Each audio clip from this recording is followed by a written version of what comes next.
2024, nous y sommes. Permettez-moi de vous souhaiter une bonne et heureuse année et plein succès dans toutes vos entreprises. Bienvenue dans Génération News, l'émission qui prend à cœur toutes les problématiques liées à la jeunesse et qui fait le buzz et tout ce qui fait le buzz sur les réseaux sociaux.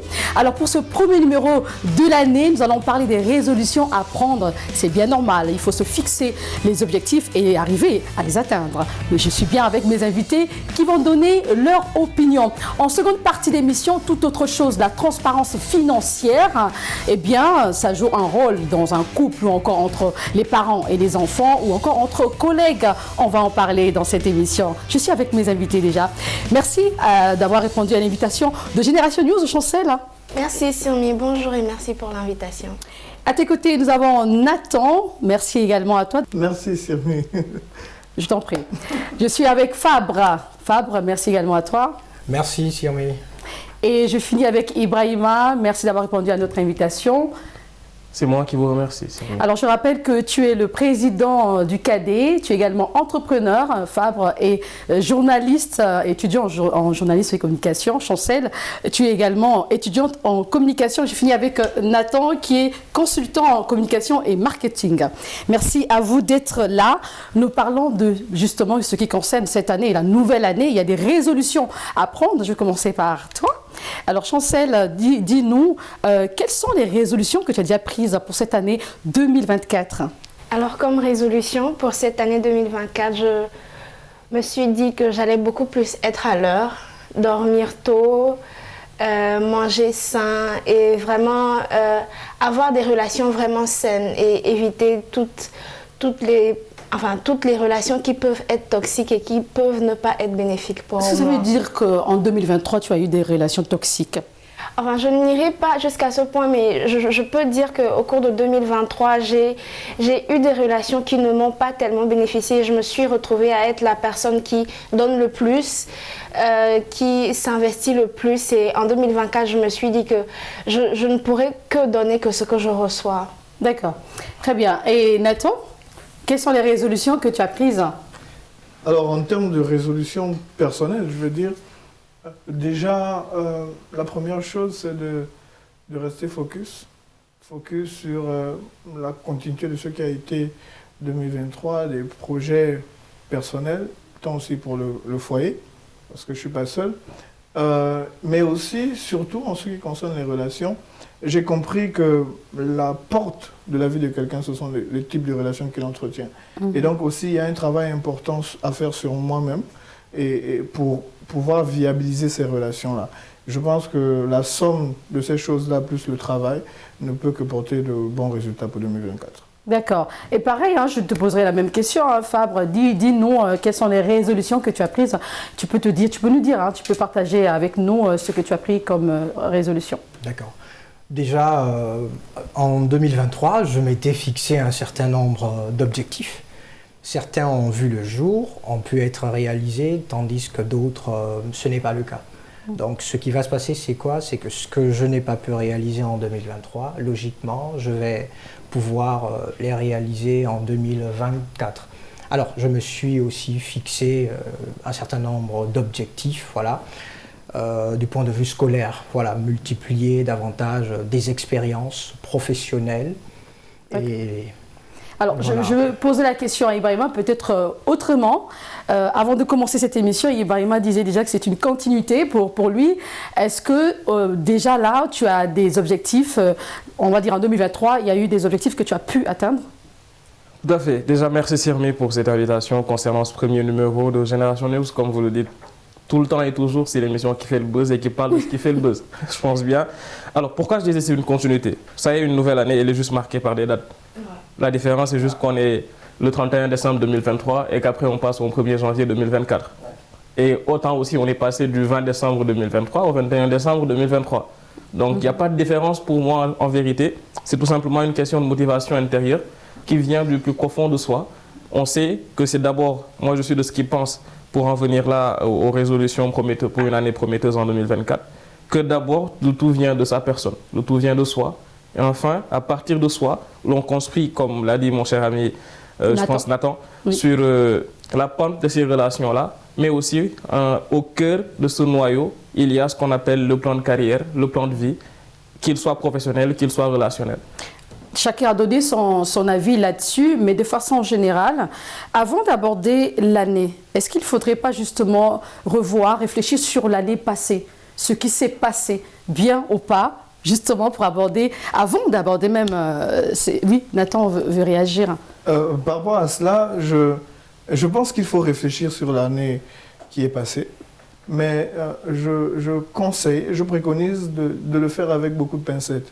Pourquoi? Parce que être focalisé sur ce qui s'est bien et mal passé, il y a deux possibilités. Je me focalise sur ce qui s'est bien passé, je peux attraper de la paresse, me dire j'ai réussi, j'ai fait, et me focaliser aussi sur ce qui s'est mal passé, ça peut m'effrayer. Il y en a qui, au final, peuvent même être complexés par leurs échecs. Ce que je veux dire, c'est qu'on doit réfléchir, mais avec beaucoup de relativité. Je dois me dire, oui, j'ai eu des échecs, j'ai eu des réussites. Maintenant, la somme de ces échecs et de ces réussites est déjà qu'on apprend plus de ces échecs que de ces réussites, parce que l'échec est une bonne école. Est-ce qu'après ces échecs-là, qu'est-ce que je peux faire pour me relever et pour améliorer? Maintenant, de mes réussites, je peux tirer la force, l'énergie nécessaire pour me dire si j'ai pu réussir telle chose, je pourrais aussi réussir une autre. Donc, c'est bien de penser à l'année en cours, mais de ne pas en faire un blocage ou un blocus, parce que oui, effectivement, il y a de nouveaux challenges, il y a de nouveaux défis, il y a aussi la continuité. Il faudrait rester très relatif et très focus sur ce qu'on veut pour la prochaine année. Mais en tant qu'étudiant ou étudiante, qu'est-ce qu'on peut se dire? Souvent, quand on parle des objectifs, ça peut être des objectifs familiaux ou professionnels, mais je veux dire, en tant qu'étudiant, qu'est-ce qu'un étudiant peut se dire pour réussir son année, en fait? Alors, je vais m'adresser à Fabre. Alors pour un étudiant, on va dire quoi? Du point de vue scolaire, simplement faire preuve de rigueur, voilà, de détermination et beaucoup d'abnégation, parce qu'on sait qu'il est étudiant et les étudiants font face à un certain nombre de difficultés. Il y a des difficultés qui sont liées uniquement à notre milieu et d'autres difficultés que l'on retrouve ailleurs. Maintenant, pour un étudiant qui désire aller loin dans ce qu'il fait, alors, il va mettre toutes les chances de son côté pour parvenir, pour atteindre ses objectifs.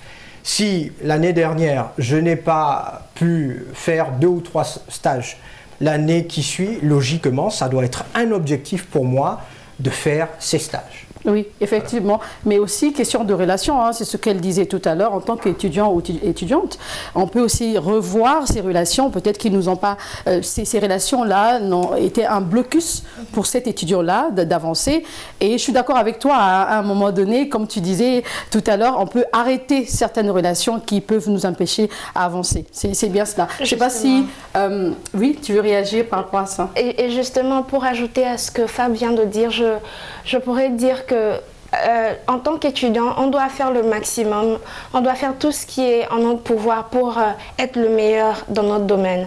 Parce qu'il faut vraiment travailler à ce que quand on pense à un domaine, il y a directement le nom de cette personne qui vient là. Que si tu veux travailler dans ce domaine, je te préconise de travailler avec telle personne. Et aussi, comme l'a dit Nathan, il faut s'entourer des bonnes personnes parce que les personnes qui sont à côté de nous, même quand on se débrouille, ces personnes-là peuvent vraiment nous aider à nous améliorer, vraiment à avoir toutes les compétences dont on a besoin dans l'exercice de notre métier. J'ai envie de poser la question à Ibrahima. Est-ce que se fixer des objectifs, cela dépend également des relations que nous avons? Ou bien c'est d'abord nous-mêmes? Peu importe la personne qui est avec moi, peu importe mon ami, peu importe mon parent, moi j'ai mes objectifs. Si vous me posez la question à moi, je vous répondrai automatiquement par l'hypothèse dernière que vous avez mise. C'est effectivement le moi d'abord. Le soi, comme je l'ai dit en début de propos, il faut d'abord pouvoir construire sa personne en fonction, en parfaite relativité avec ces objectifs-là qui sont prochains. Maintenant, lorsqu'on construit une personnalité, lorsqu'on se forge, il y a effectivement l'essence de notre vie qui est le relationnel. On est là sur Terre pour avoir des relations, ça c'est sûr.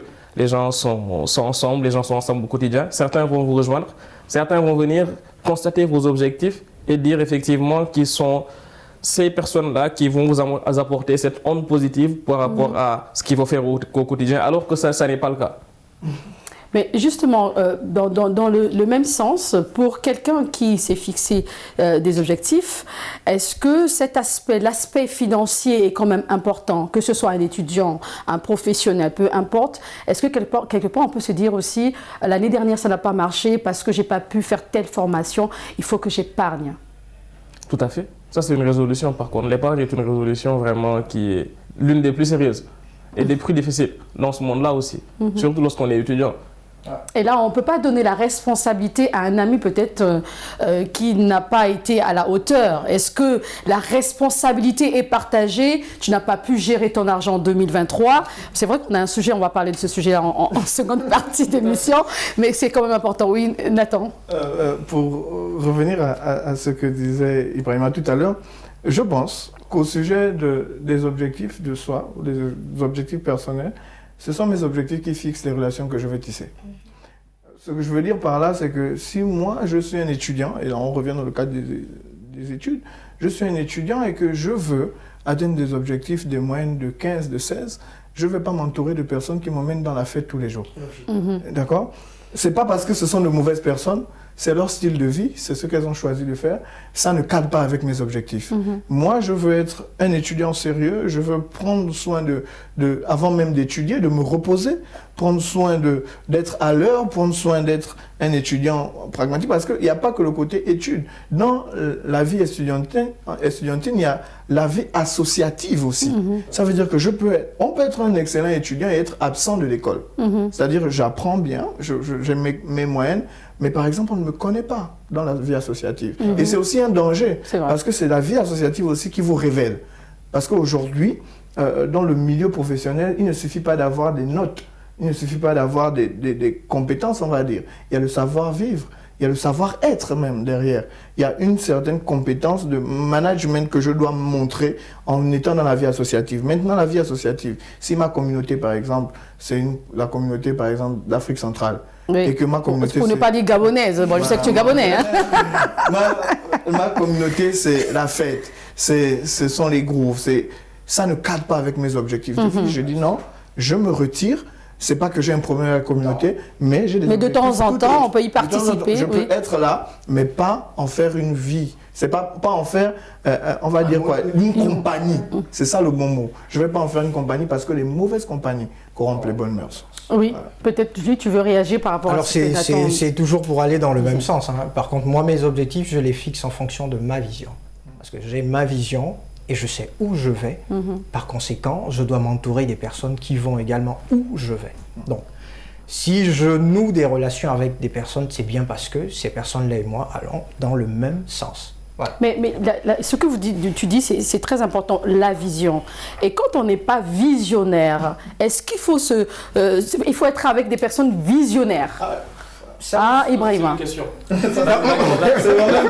question. La question est même en ce sens-là où parfois aussi, certaines de ces relations nous permettent quand même de trouver la vision, de trouver le chemin. Oui, comme il a dit tout à l'heure, il faut participer quand il y a des activités associatives. Non, ouais. La vision peut venir de là quand tu es entouré de bonnes personnes, des visionnaires. Non, ce qu'il a dit m'a parlé. D'accord, quand on est entouré de bonnes personnes, dans ce cas, oui. Mais là, il parlait aussi des communautés qui ne vivent pas selon des principes. Vision. Voilà. Une communauté qui aime bien faire la fête, mais tu ne te reconnais pas à l'intérieur. Donc, en aucun cas, ils ne pourront t'orienter. Par contre, Par contre, si on fait face à une communauté consciente, là, bien sûr, je peux essayer de m'infiltrer et d'apprendre d'eux. Là, je suis d'accord. Mais on peut être visionnaire, on se dit qu'on a une bonne vision, alors que ça ne te permet même pas d'arriver en 2025. Je ne te le souhaite pas. Voilà. Tu vas y arriver en 2025. C'est possible d'être convaincu qu'on est dans le bon et vraiment ne pas être dans le bon. Pas parce que ce n'est pas bon, mais parce que ce n'est pas adapté au milieu, au l'environnement où nous sommes. Et j'aime ce qu'Ibrahima a dit, c'est qu'on peut aussi ne pas avoir de vision, mais se retrouver avec des personnes qui nous mettent dans une vision. On peut même se retrouver en étant avec les autres. Et ça aussi, c'est possible, de se retrouver ou de trouver son chemin, de se découvrir en étant avec les autres. Tout reste relatif, mais je pense que l'ensemble de tout ça, c'est la flexibilité. Il faut vraiment être flexible sans être démocrate. Il faut vraiment être flexible sans être léger. Être flexible pour se dire, quand je regarde cela, ça peut me pousser à faire X ou Y choses qui vont m'aider à m'épanouir, à m'en sortir après. Je pense que c'est ça. Chancel, quand on est quelqu'un qui a beaucoup d'objectifs, on travaille énormément et on ne se repose pas. Oui. Est-ce qu'il faut revoir quand même ce côté-là, sa santé physique et mentale? Elle est très importante parce qu'une personne qui n'est pas en bonne santé ne peut pas réaliser ses objectifs, peu importe la vision que la personne a ou bien peu importe la qualité de son cercle relationnel. Donc je dirais qu'il faut à chaque fois penser à sa santé physique comme mentale parce que chez nous la santé mentale, elle n'est pas enfin aussi oui, elle n'est pas, c'est un sujet un peu tabou. Quelqu'un qui est dépressif ou bien qui est très instable mentalement n'est pas pris en charge comme quelqu'un qui a le palu ou bien quelqu'un qui est alité à la maison. Donc je dirais que c'est très extrêmement important de savoir se faire plaisir. D'abord il faut savoir quand il faut dire non et ensuite aller se faire plaisir, se mettre à l'aise, avoir un très bon sommeil, prendre un très bon repas parce que ça rafraîchit encore l'esprit et ça nous met dans une nouvelle dynamique qui nous emmène à réaliser nos objectifs. Et si je peux revenir par rapport aux relations, je dirais que quand on évolue, arrivé à un certain niveau, on ne peut pas avoir la même qualité de relation qu'on avait avec cette personne à X ou bien Y.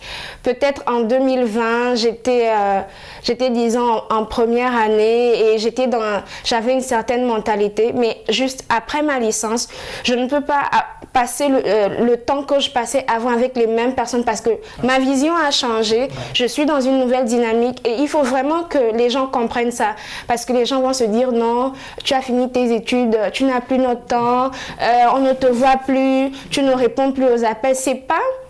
C'est pas que la personne a envie de se détacher, mais c'est vraiment dans une dynamique de réalisation d'objectifs et dans une dynamique de construction de soi. Donc c'est vraiment important que les gens qui sont autour de nous puissent comprendre que quand on va à un certain niveau, on ne peut plus passer le temps qu'on passait avant avec les mêmes personnes. Je veux dire que quand la personne évolue, le cercle évolue et le cercle se renouvelle à chaque fois et on ne peut plus avoir la même qualité. Si je passais avant et on se faisait la bise, on passait 5 minutes à demander comment la famille se porte. Si je suis à un certain niveau, je ne pourrais même plus, à la limite, je te secoue juste la main, ou bien je te serre juste la main. Parce que j'avais envie de... Oui, parce que c'est... On est vraiment dans une certaine optique et le monde évolue et il faut qu'on puisse se mettre au même rythme. On ne peut pas être à la traîne. Donc elle a abordé beaucoup de points très intéressants et je sais qu'ils veulent bien réagir, mais je veux revenir sur cet aspect qu'elle a dit, se faire plaisir.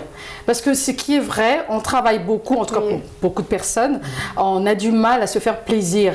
Et c'est un point important aujourd'hui. On se fixe des objectifs, on travaille beaucoup, on satisfait notre famille et nous-mêmes, on a du mal.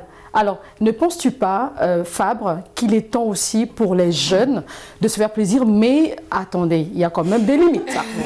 Fabre. De quel plaisir s'agit pas? Bonne question. Alors moi, je suis d'accord avec le fait de se faire plaisir. Parce que je crois que moi-même... j'en ai énormément besoin. Pour dire vrai, je ne sais même pas comment me faire plaisir. Sérieusement? Sérieusement, pour dire vrai. Parce que moi, pour me faire plaisir, je ne sais pas si c'est possible, qu'est-ce que je fais? Je passe mon temps dans ma chambre. Non mais c'est sérieux. Pour me faire plaisir, je passe mon temps dans ma chambre. Simplement parce que je n'ai pas cette facilité-là à sortir de ma maison, me promener, sans savoir... Mais est-ce qu'en le faisant, tu n'es pas dépressif? Non, je ne suis pas dépressif. Je me sens mieux. Je me sens tellement mieux, décontracté, je suis à l'aise, tranquillement dans ma chambre, quand je suis seul. Pour moi, c'est ma manière de me faire plaisir. Voilà. Donc, rares sont les fois où je peux prendre l'initiative de sortir de chez moi avec quelqu'un et ensuite d'aller me promener. Parce que pour moi, c'est comme ça que je me fais plaisir. Et toujours dans le même sens, elle a abordé tellement de points, je vais revenir sur un autre point.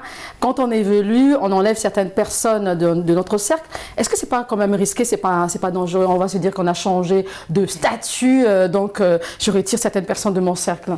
Ibrahima. Ça revient à l'assertion de Nathan. Je pense qu'elle est très simple. Il faut être flexible mais pas être un démocrate. Moi, je dirais il faut être flexible et ne pas être un extrême démocrate. C'est-à-dire que même dans la communauté dans laquelle nous sommes, il y a une manière à nous de pouvoir non pas être influencé, mais d'influencer. Parce que là, c'est une expérience personnelle que je vis. Moi, j'ai été toujours le passionné de la vie associative, de l'école, à partir du lycée. Mais pourtant, mes amis les plus proches, c'était des gens vraiment à qui la vie associative ne parlait pas du tout. Mais cela ne changeait en rien notre relation qu'on avait. Et au fil du temps, plus on y allait, plus ils voyaient le changement que cela faisait en leur personne, qui était leur ami, c'est-à-dire moi. Et ils se disaient naturellement qu'on pouvait, avec une certaine humilité, commencer à lui demander comment nous rapprocher de cette vie associative-là. Et cela n'a gâché en rien le fait, comme le disait Chancel, je pense que c'est une vérité, mais il faut être plus gentil quand même. Il ne faut pas tout simplement toucher la main, il faut faire le câlin. Il faut faire le câlin. J'ai envie que tu nous donnes quand même la définition du cadet, puisque tu es le président des cadets, c'est... Merci. Le CADES, c'est le cadre d'accompagnement et d'expression pour la transmission du savoir. C'est une organisation communautaire de jeunes présents dans quelques régions du Sénégal et un peu partout dans la diaspora. Ça veut dire que tu es au milieu des jeunes, tu n'enlèves pas les gens dans ton cercle. Impossible. Sinon, on m'enlève moi-même. C'est clair, oui, tu voulais réagir. Je voulais dire que l'excès de toute chose nuit. L'excès de toute chose nuit. Donc, il faut vraiment savoir. Et quand je dis qu'on ne peut pas toujours avoir cette même qualité de relation qu'on avait avant, je pourrais dire qu'il ne faut pas du jour au lendemain couper le contact, que non, moi je suis plus dans ça, non, moi je suis... Non, mais c'est vraiment quelque chose de progressif. Et on peut ne plus avoir la même qualité de relation qu'une personne, mais toujours garder la relation. Donc, c'est juste l'élément que je voulais ajouter. La relation, comment? Parce que mais par exemple, envoyer des messages sur WhatsApp. C'est ça? Oui, appeler et prendre des nouvelles, mais ça ne veut pas dire qu'on va toujours passer les 3 heures de temps qu'on passait avant, mais on va toujours se parler. Très dur. Et Nathan, pour des personnes qui n'ont pas atteint leurs objectifs en 2023, quel conseil tu peux leur donner aujourd'hui? Parce qu'il y a des personnes qui ont beaucoup de remords.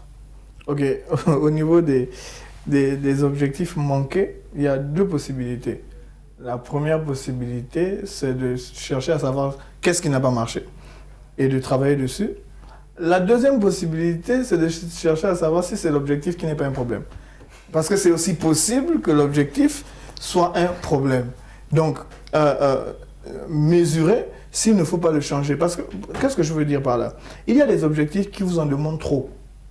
Et vous n'avez pas les moyens émotionnels, financiers, intellectuels même, physiques, mentaux, pour réaliser ces objectifs-là. Ils vous en demandent trop. Vous aurez pu investir votre énergie, votre temps, votre argent dans d'autres objectifs qui seraient tout aussi productifs, mais qui ne demanderaient pas autant que ces objectifs-là. Je prends un exemple tout simple. Tu es un jeune étudiant en licence, tu as proposé une amie, une fiancée, une copine, je ne sais pas, et tu décides que tu veux te marier en 2023, mais tu n'as pas d'argent. Émotionnellement, tu n'es pas prêt. Vous vous battez encore pour des œufs, pour des saucisses, etc.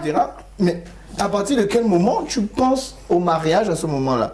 Et tu vas dire non, j'ai manqué un objectif parce que je ne me suis pas marié en 2023. Mon objectif 2024, c'est me marier. Non, laisse l'objectif. Pense à autre chose, pense à évoluer dans ta carrière, par exemple, trouver de nouvelles opportunités. Voilà, pensez déjà à vous asseoir pour discuter des sujets importants. Arrêtez de vous battre pour les dentifrices, arrêtez de vous battre pour les chaussures mal rangées. Réglez d'abord certains problèmes et puis après pensez à cet objectif-là qui peut être pour 2025, etc. Justement, comme je le disais, pour une personne qui n'a pas pu atteindre ses objectifs en 2023, quels conseils vous pouvez donner? Alors, tu as déjà répondu à cette question. Je vais me tourner vers toi, Ibrahima. Nous sommes arrivés presque à la fin de cette émission. Un conseil justement à toutes ces personnes qui ont beaucoup de remords. Le conseil est très simple. De se conseiller d'abord et de travailler. Je pense que c'est 2 choses qui sont très importantes. Se conseiller et travailler. Et enfin, la 3e chose, elle résume parfaitement les 2 phrases de Nathan. Être réaliste. C'est le fait d'être réaliste. D'accord, je pense qu'on a encore quelques minutes. Fabre, pour des personnes qui sont très exigeantes envers elles-mêmes, quels conseils tu peux leur donner? Alors moi, je ne dirais pas à ces personnes de faire quand même, c'est-à-dire de ne pas faire preuve d'exigence. Parce que moi, je suis quelqu'un comme ça. Je fais preuve de beaucoup d'exigence envers ma propre personne. Pourquoi? Parce que j'aimerais être excellent dans ce que je veux faire, dans ce que je fais. Donc moi, à ces personnes, qui font preuve d'exigence à l'égard de leur propre personne, je demande humblement de faire davantage preuve d'exigence. Et Chancel, avec les parents, ça arrive que les gens ont une entreprise familiale. Bon, je te pose la question, c'est vrai que tu es étudiante, mais je sais également que tu as quand même quelques activités. Donc, pour des gens qui ont des entreprises familiales, qu'est-ce qu'il faut faire? Parce que parfois, il y a une ambiance un peu toxique, je vais dire ça comme ça. Qu'est-ce qu'il faut faire pour arriver justement à atteindre ces objectifs familiaux? Qu'est-ce qu'il faut faire? Moi, je dirais que juste le fait de travailler dans ce dans quoi on est bon, ce dans quoi on est à l'aise, c'est déjà un grand pas. Parce que toutes les personnes qui sont exigeantes ou bien qui ont une certaine pression sociale, ces personnes-là peuvent rencontrer des difficultés. Et moi, je dirais qu'on ne peut pas tout contrôler. Donc, quand on est devant des situations qu'on ne peut pas tout contrôler, vraiment lâcher, priser. Vraiment, faites le vide dans votre tête pour mieux revenir en force. Justement. Et après, il y a des pressions sociales pour des gens qui n'arrivent pas à atteindre leurs objectifs. Exactement. Nous allons parler en deuxième partie d'émission, la transparence financière. Merci de rester avec nous. On se retrouve tout à l'heure.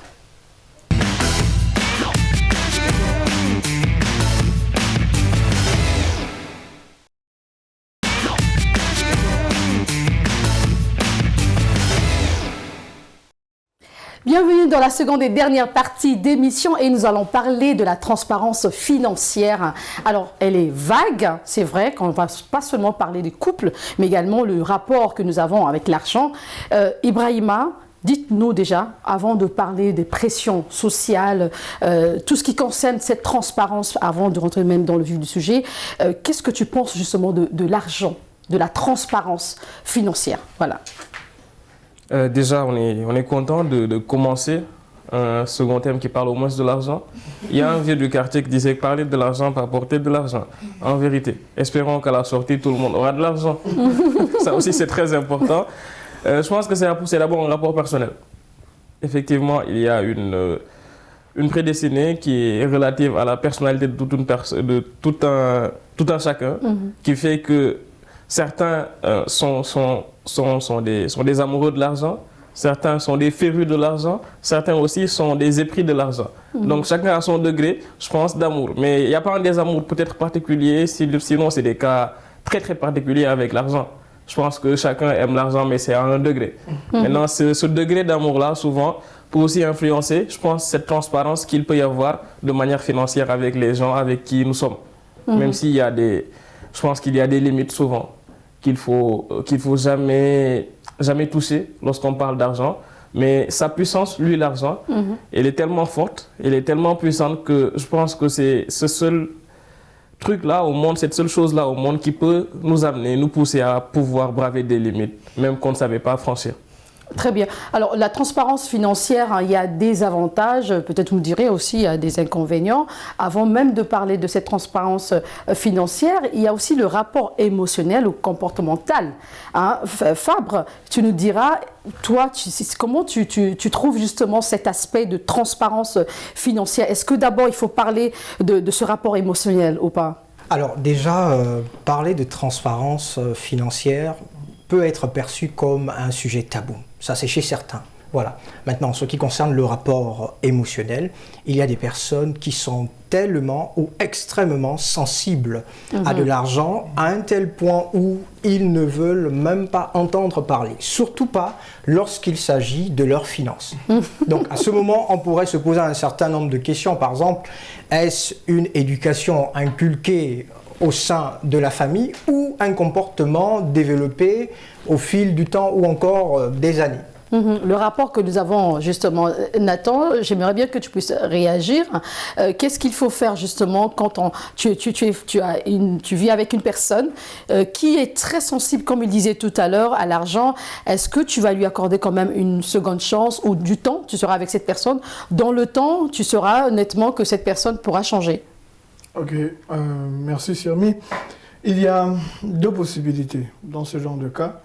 La sensibilité vis-à-vis de l'argent. J'ai la possibilité de chercher quel est le problème de cette personne. Pourquoi? Comment c'est arrivé? Mais dans l'autre cas, je suis aussi en droit de décider de me comporter d'une certaine manière vis-à-vis de cette personne. Ça veut dire quoi? Le rapport émotionnel que cette personne a avec l'argent va déterminer ma transparence financière vis-à-vis de cette personne. C'est ce que je veux dire. Ça veut dire que si la personne est, par exemple, excessivement attachée à l'argent, et que moi, je ne veux pas m'exposer à cela, je ne pourrais pas dire à cette personne que moi, voilà, tant, je gagne tant, même si c'est un ami, c'est un frère, parce que cette personne peut me mettre en danger. C'est comme ça que certaines personnes tuent leurs frères, leurs cousins, à cause du fait qu'ils savent que la personne a de l'argent, ou la personne a trop d'argent, comme même ils disent. Mais non, la gravité de la chose par rapport au rapport émotionnel que nous avons avec l'argent, je reviens même sur ce qu'Ibrahima disait, c'est qu'on a fait de l'argent qui était un outil, c'est devenu un objectif de vie. L'argent était un moyen et c'est devenu une finalité, un but. Et je pense que c'est à partir de ce moment où l'humanité connaît un grand problème.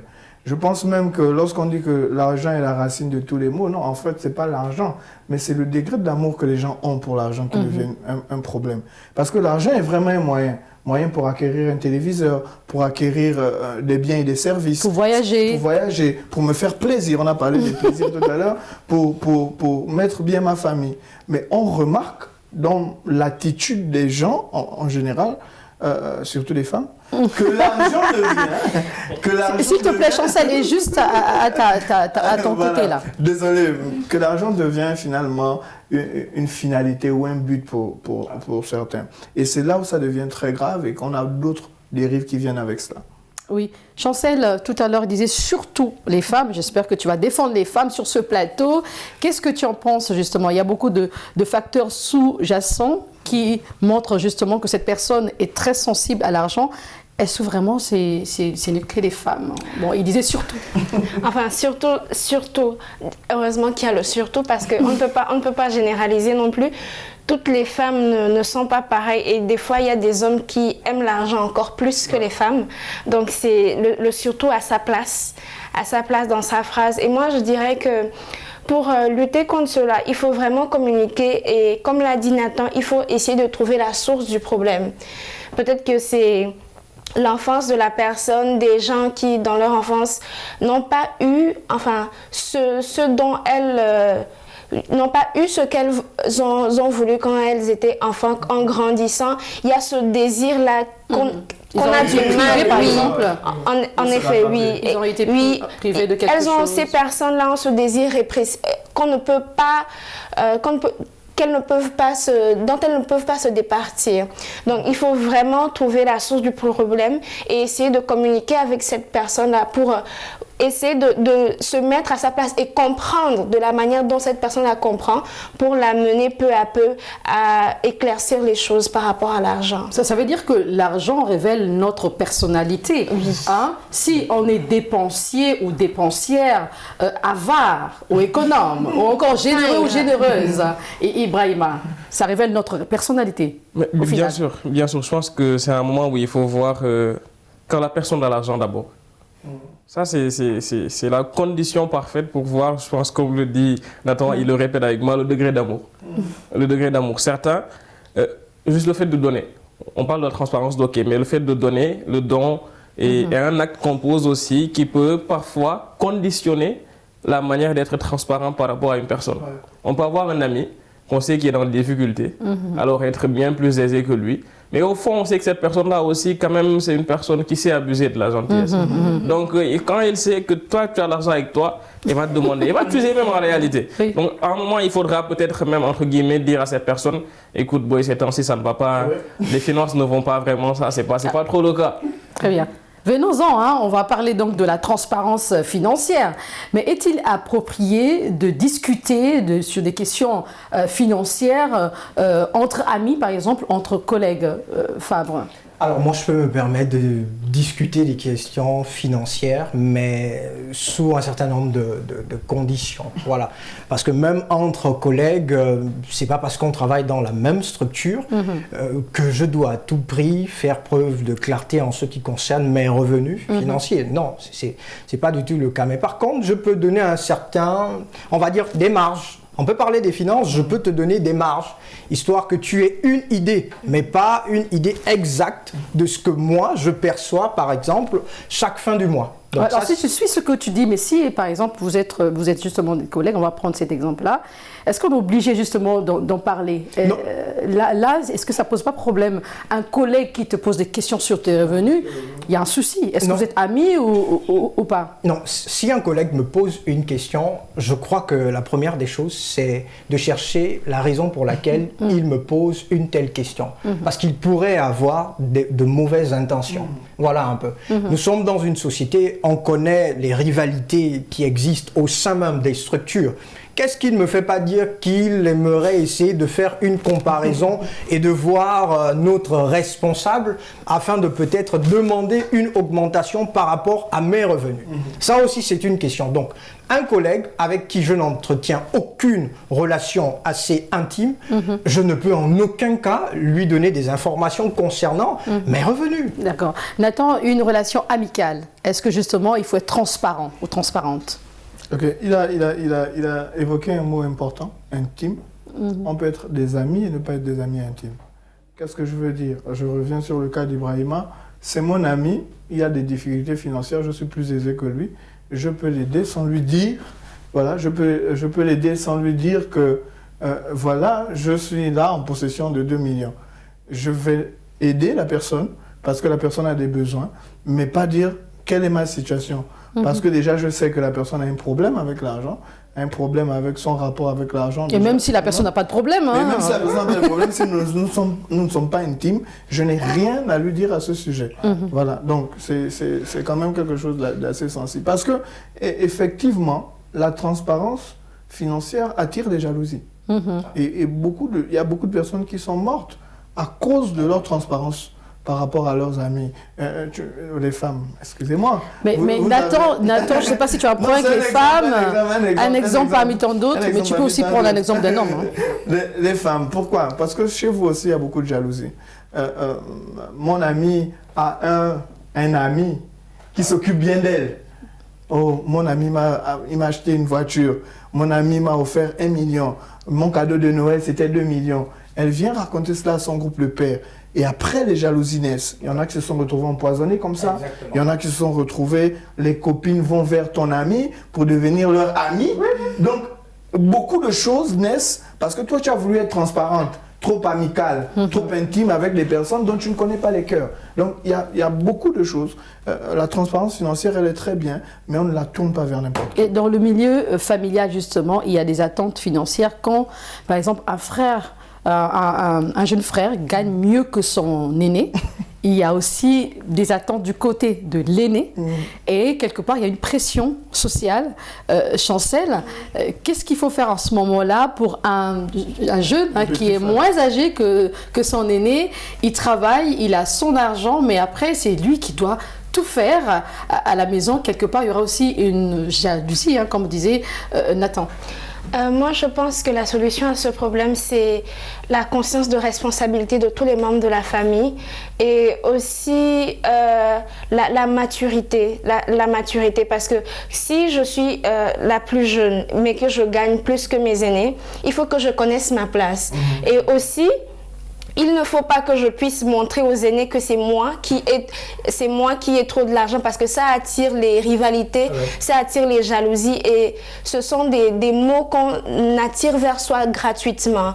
Donc d'abord, il faut que les membres de la famille puissent être conscients des responsabilités et des devoirs qu'ils ont les uns envers les autres, que chaque membre de la famille puisse connaître sa place et que vraiment qu'on ne sort de l'argent que quand il y ait le besoin, pas pour se montrer, pour dire que non, je suis jeune mais je gagne plus que mes aînés. Connaître sa place, c'est vraiment important ce qu'elle dit, Ibrahima, connaître sa place. Mais donc, une fois que tout le monde sait que c'est toi qui gagnes mieux dans la famille, et les aînés aussi peuvent dire, on veut bien la transparence financière. Alors en ce moment-là, est-ce qu'il doit tout dire, ce jeune frère? Vous savez, pour moi, parler de ce genre de thème-là, ça relève aussi d'une certaine relativité. Ça dépend des personnes, ça dépend des familles, ça dépend même parfois de la relation que vous avez entre frères. Ce ne sont pas tous les frères qui sont complices ou tous les frères qui savent se parler. elle est dans des familles où parfois même les frères et les sœurs ne se parlent pas. Donc est-ce que cette personne-là qui ne n'adresse pas la parole à son frère va pouvoir faire un certain nombre d'efforts pour son frère? Ça, c'est une question. En plus, maintenant, revenir à la notion de responsabilité énoncée par Chancel, qui est important, ce qu'on appelle ici dans les familles sénégalaises le warugar, que je vais définir, c'est la responsabilité. C'est la définition du mot responsabilité. C'est la traduction de la responsabilité en Wolof. Oui. Donc, c'est-à-dire que chaque personne dans la famille se doit de savoir ce dont lui, il est responsable de faire. Aujourd'hui aussi, pour revenir à la question de la propre relation intrinsèque liée entre la personnalité et le devoir de responsabilité, il y a des gens qui trouvent du plaisir tout simplement à faire pour tout le monde dans la famille. C'est-à-dire, de manière très simple, Nathan peut avoir une somme et se dire que cette somme-là, je vais la remettre totalement à la disposition de la famille et j'ai le plaisir à aller encore retravailler pour avoir cet argent-là. Il y a de l'autre côté une autre personne qui est très loin de Nathan qui va se dire moi travailler pour la famille, moi suer pour la famille, après revenir pour les nourrir, je ne pense pas. Donc c'est une question, je pense, qui est liée quand même à une certaine nature de la personne et n'est pas liée quand même à une chose fixe pour dire qu'il faut... Il n'y a pas de règle par rapport à la transparence. Et les parents aussi, je crois que c'est Chancel qui le disait avant cette émission, il y a des enfants qui demandent quand même de l'argent à leurs parents. L'enfant a bien vu que le papa a l'argent, mais... le papa ne dit rien. Et en ce moment-là, quand même, ça intrigue le fils. C'est ce que tu nous partageais avant cette émission. Et oui, et je disais que ça peut rendre les enfants méfiants, même si les parents ne s'en rendent pas compte, parce que c'est une question extrêmement sensible. Et les enfants, la plupart du temps, quand ils demandent quelque chose aux parents, c'est que des fois, ils ont vu que le parent, il a apporté quelque chose. On a vu un petit billet dans une poche, dans un pantalon qui traînait quelque part. Donc, moi, je dirais que dans ce genre de cas, quand on n'a pas l'argent, par exemple, enfin, quand on ne peut pas acheter un jouet à un enfant, mais que l'enfant a très bien vu que son père ou sa mère a de l'argent pour ce jouet, l'essentiel, la transparence financière nous demande aussi de dire le pourquoi on ne veut pas acheter ce jouet. Tu sais que j'ai l'argent, mais je te dis que non, l'argent que j'ai, c'est pas pour les jouets, c'est pour la dépense du mois, c'est pour payer les factures ou bien c'est pour ce genre de choses. Là, ça met l'enfant en confiance et l'enfant, il comprend le pourquoi il n'a pas eu son jouet. D'accord. Donc les parents sont obligés justement d'être transparents? Fabre. Oui, à mon avis, ils sont obligés. Ils sont plus que même obligés à faire preuve de transparence. Pourquoi? Parce que les enfants ont la particularité de reproduire ce qu'ils ont vu et entendu. Donc, quand on est un père, on est conscient qu'au sein de la maison, on a des enfants, on se doit de montrer le bon exemple. Parce que cet enfant ne va pas demeurer enfant. Il viendra un temps où il aura un certain âge et à partir de là, il va essayer de reproduire ce qu'il a vu et entendu chez papa et maman. Est-ce qu'il ne faudrait pas voir aussi l'âge? Un enfant de 5 ans, tu lui parles de 10 millions, est-ce qu'il va comprendre? Non, on peut pas parler. Il va pas comprendre. Il va pas comprendre. C'est tout à fait normal. Il a 10 millions. Mais faisons quand même preuve de transparence avec ces petites choses qu'il peut facilement comprendre. Parce que lui, il imite facilement. Et notre problème, moi je le crois très sincèrement, c'est aussi de vraiment s'attarder sur ça. C'est-à-dire, il a 5 ans, il est enfant, il ne comprend pas, il ne peut absolument... Non, mais on se trompe. On se trompe énormément. Les enfants comprennent beaucoup. Ils comprennent énormément de choses. Donc ces petits-là, qu'est-ce qu'on doit faire? On doit essayer de faire preuve de transparence. Alors les parents, bien entendu, ils doivent être... Chers parents, soyez transparents avec vos enfants. Je parlerai justement d'un autre sujet, entre couples. Entre couples, il faudrait bien être transparent. Vous me direz, Nathan, il est marié. Alors, il a beaucoup de conseils à nous donner sur ce plateau. Comment tu penses justement cette question de transparence financière en couple? Ok, la transparence financière en couple, c'est sensible. Je pense que ça peut nous amener très loin. La transparence financière en couple, elle est très importante. Elle est vitale même pour le couple. Maintenant, il faudrait savoir, comme il a dit, il y a un niveau de responsabilité encore là à ce niveau. Je vais l'expliquer. Je suis en couple avec une femme dépensière. D'accord? Et le salaire, notons que le salaire du mari, ce n'est pas l'argent du foyer. Ça participe à l'argent du foyer, mais ce n'est pas l'argent du foyer. Oui, parce que c'est des choses qu'on confond. Il y a des gens qui pensent que le salaire du mari, c'est l'argent de la popote. Non, il y a de l'argent de la popote qui est établi, prédéfini par le couple. La femme dit, moi, En fait, c'est le foyer, c'est pas seulement l'homme. Voilà, c'est pas seulement l'homme. Pas seulement la femme aussi. Pas seulement la femme. Il faut le Parce qu'il y a préciser. aussi des couples où c'est la femme qui... Ah oui, ça c'est exact. On arrive, on dit, bon, le salaire de l'un va participer à tant, le salaire de l'autre, ou les revenus de l'autre, on dit revenus, c'est mieux. Les revenus de l'autre vont participer à cela, on associe cela, ça nous fait notre popote, ou l'argent du foyer. Mais au-delà de cela, il y a des choses qui viennent après. Il y a d'autres éléments, les maladies, les dépenses, des imprévus. Et autres. Si vous êtes avec une personne, il faut bien évaluer, une personne qui est dépensière, ça peut être l'homme, ça peut être la femme, il y a des choses que vous ne pouvez pas dire. Parce que vous allez vous mettre vous-même en danger et vous allez mettre votre foyer en danger. Ça veut dire quoi? Vous allez vous retrouver endetté, gravement endetté, parce qu'elle a dit, moi tu m'as dit que tu avais 2 millions. Donc j'ai fait des dépenses de 1 999 900. Les 100 francs qui restent là, c'est pour acheter les bonbons des enfants. Ça veut dire quoi? Vous devez être aussi prévenant et regarder, est-ce que mon conjoint, ma conjointe mérite. Les femmes sont très fortes dans ça. Là, elles ont un point positif. Pourquoi? Parce que c'est ça. Tu vas lui remettre 1 million. Ça, c'est des bonnes femmes, des femmes vertueuses. Tu vas lui remettre 1 million. Elle va dépenser 400 000. Elle te dit 1 million sont finis. Mais le jour où vous avez un manque, l'argent là ressort. Et ça peut vous aider pour de grandes choses. Et ça, c'est extraordinaire. Ça, c'est une femme vertueuse. Une femme vertueuse. Et ça, c'est extraordinaire parce qu'elle t'aura caché quelque chose pour votre bien à tous.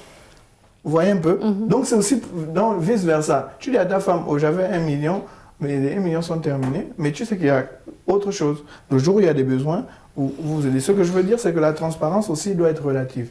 En fonction des responsabilités, des attentes du foyer, des objectifs que vous fixez. C'est quelque chose qui change d'un foyer. Donc c'est aussi quelque part la confiance, hein, quand on parle de transparence financière au sein d'un couple. Ibrahima n'est pas marié, seulement il a beaucoup de choses à nous dire aussi. Quelque part, c'est pour montrer à l'autre que j'ai confiance en toi. Aussi, quand on est ensemble, on prend des décisions conjointes, il faudrait bien qu'on sache qui a gagné quoi, qui apporte quoi. Je ne sais pas si tu es d'accord avec ça. Ça, le marié a parfaitement répondu à la question. Moi, je pense qu'il n'y a pas de chose à dire. Lorsqu'on est dans un plateau et qu'il y a un marié, il faut écouter les conseils du marié. Ça, c'est la vérité. Moi, je vais plus revenir sur la dernière hypothèse qui nous a sorti en appelant cette femme-là la femme virtueuse. Effectivement, je pense qu'elle n'est pas loin d'être la femme virtueuse. Ça, c'est ce qu'on remarque. Bon, là, c'est un point qu'on va donner aux femmes. Quand même, pour revenir. La plupart d'entre elles, quand elles le veulent et quand elles savent vraiment qu'il y a les responsabilités, surtout lorsqu'elles deviennent maman, parce que là, le foyer n'est plus entre toi et moi, c'est toi, mais plus les enfants. Donc là, elles savent comment pouvoir être productives et comment pouvoir être économes par rapport à ce que apporte l'homme dans la famille. Très bien, donc il y a des avantages, hein. On voit vraiment qu'il y a des avantages quand on est en couple. Je prends un cas des célibataires. Est-ce que dans ce cas-là, la femme célibataire doit tout dire à son partenaire? Elle n'est pas dans l'obligation. À son copain, comme dit Nathan. Elle n'est pas dans l'obligation de tout dire à son copain. Pour quelle raison? Ils ne sont justement pas liés.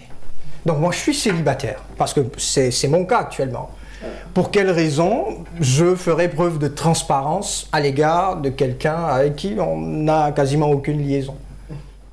Je ne peux. Vous êtes en couple. En couple? Non, vous êtes en couple. Vous vous fréquentez. La liaison n'est pas en couple. Mais c'est une liaison.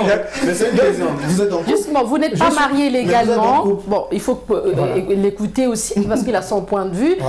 Donc, si vous n'êtes pas marié, pour toi, tu te dis ça ne vaut pas la peine d'être transparent. Alors, du moment où vous n'êtes pas marié légalement. Chez moi, la transparence financière débute à partir où on s'est assis, on a été d'accord sur un certain nombre de thématiques, voilà, par rapport à notre relation. Futur. Voilà, futur, voilà.